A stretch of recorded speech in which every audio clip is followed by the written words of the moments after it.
Hey guys, welcome back to the real workshop. Today, let's talk about a common question that comes up. How do I get started in real estate? Now, there's no right or wrong answer, and there's many different ways to go about it. But the way I did is probably a great example of what not to do. Let's see. I bought out of state in a place that I had very little knowledge of with no team in place, and I didn't even have a property manager. Very little research, no due diligence, and it's easy to see why this became a pretty big headache very quickly. Now, in the end, it worked out okay. I was able to avoid a disaster, but if I were to start over, I think I might take a different approach. And after talking to a lot of investors and hearing their stories, I'm convinced that house hacking is a great way for someone to get started in the business. So let's talk about house hacking. What is house hacking? It's simply where an investor buys a house and rents a portion of it to either reduce or eliminate their mortgage. And this is typically done by buying either a duplex, triplex, or a quadplex, live in one unit, and renting out the rest. This way, the owner can reduce their mortgage and sometimes even offset their mortgage from the rents. It's a great way for somebody to live rent-free, so to speak. And the great thing about house hacking is that it's easy to get started in a sense that it requires less capital. Let's say that I own a house to live in and I buy another house to rent. Often it's going to cost more money to buy two houses than to just buy one duplex. And also, house hacking can be done in a single family house where you live in one of the bedrooms and get roommates for the other bedrooms. So if you have 3-bedroom house, you can live in one and have 2 roommates to reduce your mortgage.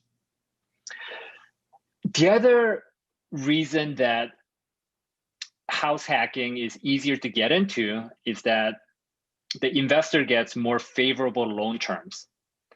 Because it's a primary residence, the investor can qualify for favorable loans with lower interest rates and lower down payment requirements.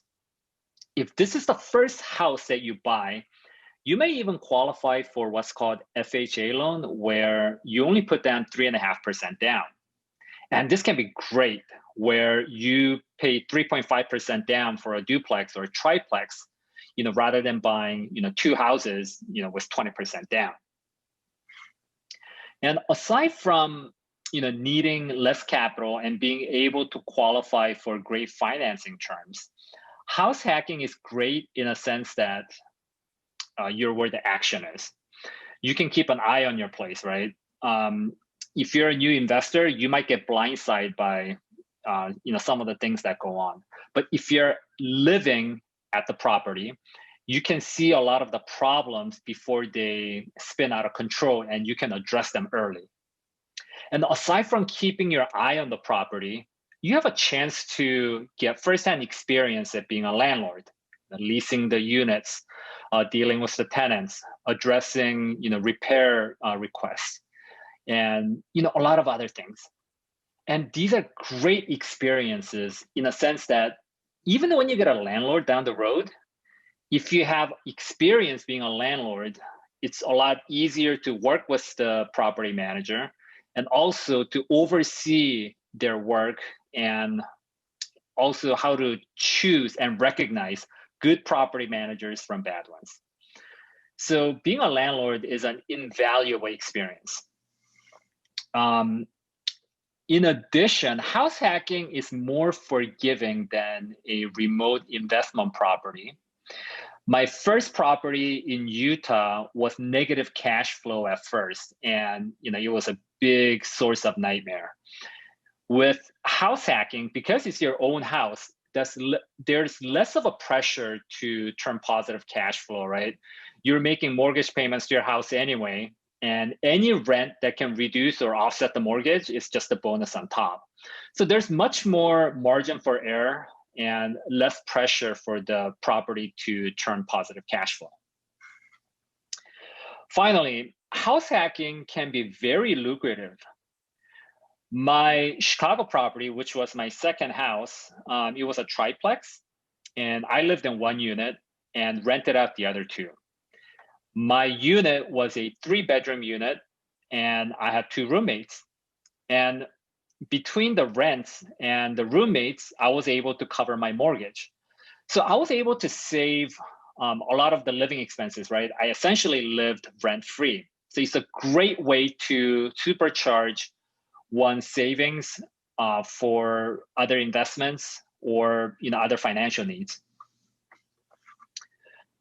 Now, there is a variation of house hacking where the investor buys a house that needs a little bit of work and fixes it while they live in it.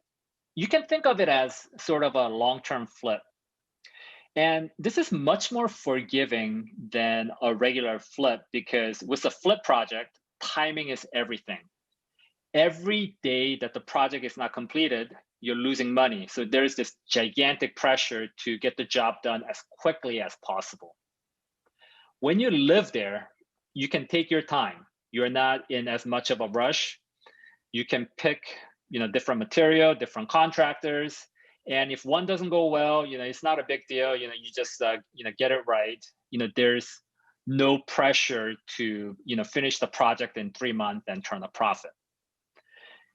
And this is great because, again, you get firsthand experience at, doing the rehab and watching what the contractors are doing, and you can learn a lot of things. The other thing about doing this strategy is similar to what we talked about earlier, in a sense that there's more room for error. There's a greater margin of error. Because it's your own house, there is no pressure to make this huge profit. You're going to live there anyway. Any profit that you make is just a nice bonus, right? And finally, perhaps the biggest benefit of using this strategy is tax mitigation.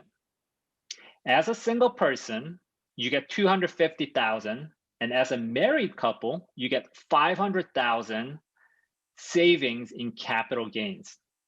What I mean by that is usually when you make a profit, you have to pay capital gain taxes. But on primary residence, if you're a single person, up to $250,000 can be waived.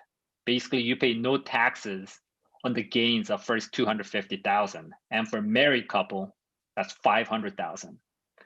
Now, there's a couple of requirements where you have to live in the house for at least 2 years and have it as a primary residence for at least 2 of the past 5 years. But once you meet these requirements, you can write off either $250,000 or $500,000, depending on your marital status. So if you do this every 2 years, it can be a very profitable investment project. So for above reasons, house hacking can be less intimidating, have larger margin for error, and it can be very profitable. My first property was the Utah single family house, but my second property was Chicago triplex, where I had 2 tenants, lived in one unit and had 2 roommates. I was able to offset my mortgage, and it was a really nice setup. And I think I could have maximized my profit if that was the first house that I bought and I qualified for the FHA loan. In this case, because Utah was my first house, I didn't qualify for the loan. But had I put down only 3.5% for Chicago, it would have been amazing. So you can see how house hacking can be a great way for a beginning real estate investor. I absolutely love this strategy. What's your favorite way?